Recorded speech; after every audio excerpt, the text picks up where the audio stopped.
Laura, you have a slightly different question. How would you give the voters more of a voice at City Hall? I'd like to see some more committees formed for various projects around the city, and I'd like to start with some younger people. I'd like to see City Council have meetings probably 3 or 4 times a year with the high schools, and we need to start including the younger population because they are our future, and that's a great way of getting them involved now. And I think we should have the Youth Advisory Council is a great start, but it needs to be expanded. I'm going to ask you the next question, and then we'll go back the other way. If you were elected to the Prescott City Council, would you be willing to hire a public advocate, a kind of ombudsman, to render an unbiased response to issues? I do. Again, that goes to the community idea and having more community councils, community groups and advisory groups. And the City Council is the ombudsman, like Paul said. That's our job if we're on City Council, to speak for the voters and to really investigate everything that comes before them. Laura, we're coming back to you now. How specifically would you define conflict of interest? Exactly under what circumstances do you think a conflict would exist? Well, a conflict definitely exists when somebody has a monetary gain, or even a personal gain.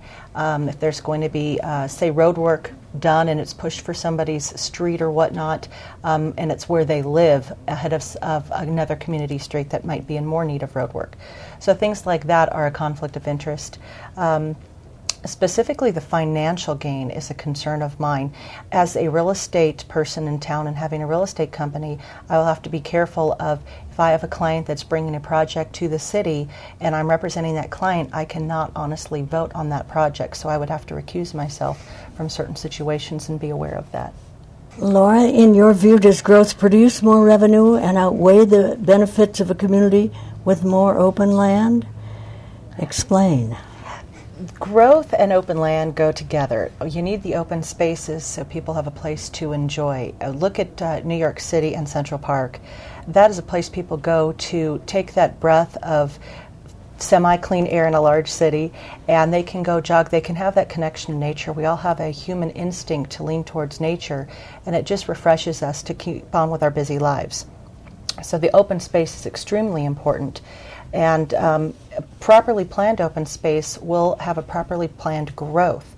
A lot of affordable housing developments throughout the country are high density in one area of a large tract of land with open space around it. So you can have high quality areas and high quality open space. It does go hand in hand. Laura, the next question is for you. Would you support a net gain versus net drain fiscal impact and analysis and a community impact analysis for every request for new housing? The request for new housing, it depends on how large the project is. For a project like the fan annexation that Proposition 400 rules are being applied to now, it does have an impact on the community. So we need to know if it is something that is going to cost us more, then it's worth putting those homes in. Something I haven't heard discussed yet is a fire station out there. If we've got another 550 homes in commercial, I don't think that fire station there at the airport is probably well equipped to handle all that additional.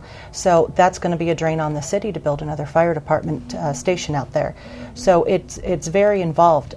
It's been mentioned that there might be an affordable housing project on Pioneer Parkway. Well, some of those people might not have vehicles to get into town to drive. So how are we going to get them? That's going to be a transportation issue, which is then going to be a drain on the city. So we need to look at all avenues of these projects and how they're going to impact the city financially as well as how they're going to support the citizens. Laura, it is indisputable that traffic congestion, air and water pollution in and around Prescott have increased in recent years. What is your view of the problem and how important is it to our community? Traffic, that's something that the transportation will help alleviate. I still find myself running late because I'm used to where Prescott, it took 10 minutes to get across town, now it takes 20, and I still have a hard time budgeting for that time. So the public transportation will help alleviate that as well, getting some of the cars off the road, and it's all into one problem, and that's that we need to stop talking about these things and just do them. Laura, you have another one. What will you do or encourage to be done to support our residents under the age of 18 and some examples, more parks, teen center, pool, etc. Well, I definitely would like to see the pool. I mean, when I moved here in 1978 at 8 years old, we were promised a pool. Still not here. We need to get it done. And now that I've been speaking with some of the advocates for a pool, this is the perfect climate, the perfect altitude for a 50-meter pool, and we can actually attract a little bit of an industry with people that can, Olympic swimmers that'll come here and train. So that would be a great way. It'll help pay for that pool. It'll probably completely pay for the pool eventually. I'm also on a founding board for a children's museum here, and it's an interactive museum. It's not a museum where children go and look. They actually can do some things that they're missing in the school district. The schools are focused on too much testing, and the arts, music, literature, those things are going away, so we want to bring that back to the community. And the Children's Museum will support ages 0 through age 12. So definitely we need to do more for our children here because they are the future. Lora, this is your last question. You might take some time on it, if you will. Do you support regional planning and a more cohesive county unit? How will you foster more regional planning?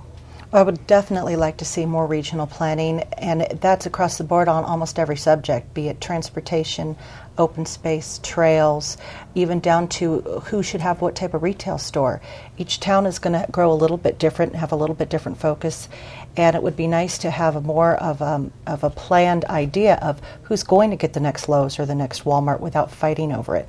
If we plan the whole Tri-City area correctly, every town's going to have its specialty and its thing that it's known for. I would definitely like to see an open space and trails that's county-wide. We're one area, we've got one water supply. We just need to work together on these, and the fighting's just got to stop. Lora, in your view, what is the optimal size for Prescott? Oh, that's a great question. The optimal size, it really depends on how we can balance everything. Arizona is going to double with their population by 2030. We've already been giving those statistics from the state. So we need to figure out how to balance that. I don't know that you can put a cap on the population. It's going to be difficult. But what we could do is focus definitely on bringing alternative energies, technology jobs, doing some things here that is going to keep our quality of life to a higher level. And I'd like to see Prescott be a place that other communities come to for advice, and a place where other communities aspire to be like us. Are you willing as city council members to look at, to consider, to study, and to be active in getting the state to make some changes? Lora, what's your observation? Well, I believe any elected official needs to be as involved as they can be. I will be attending the Governor's Rural Development Conference next week in Tucson to see what kind of contacts that can be made so we can bring some more things to Prescott that are going to make Prescott more viable and long-term economically sound, and that includes water. One of the slated events is a tour of the biosphere to see their water model, and I'm really excited to go see that. In September, I'll be attending the Governor's Housing Forum, see what we can do about affordable housing and see who I can talk to at the state level for affordable housing. Tucson did a partnership with their local board of realtors to get more affordable housing there, and it's a great partnership that's working well. The governor did send several people up here to speak to the council recently on this. So I think we've got interest at the state level, and we need to respect that interest, and we need to respond to that interest and show them that we do count here. We're not the little rural community we used to be. We are a savvy city, and we need the city to recognize that. Or I'm sorry, the state to recognize that. We have a few more minutes. Let's make a personal statement to the voters. Sure. Start with you, Lora. Well, as the chair of the Open Space Committee, that's what really spurred me to get more involved in politics here. There have been a couple of small parcels that were decided not to be purchased by the city council, which was disappointing, and I'd like to see that not happen again. When we do have a willing seller, we need to go after that because the city is a ready buyer and our community has voted on that. They're ready buyers. I'd like to take everything to another level, look at our future and plan our future properly. Prescott's been the gem of Arizona for over 100 years, and we need to stay that way. So I ask for everyone's vote so we can keep it going.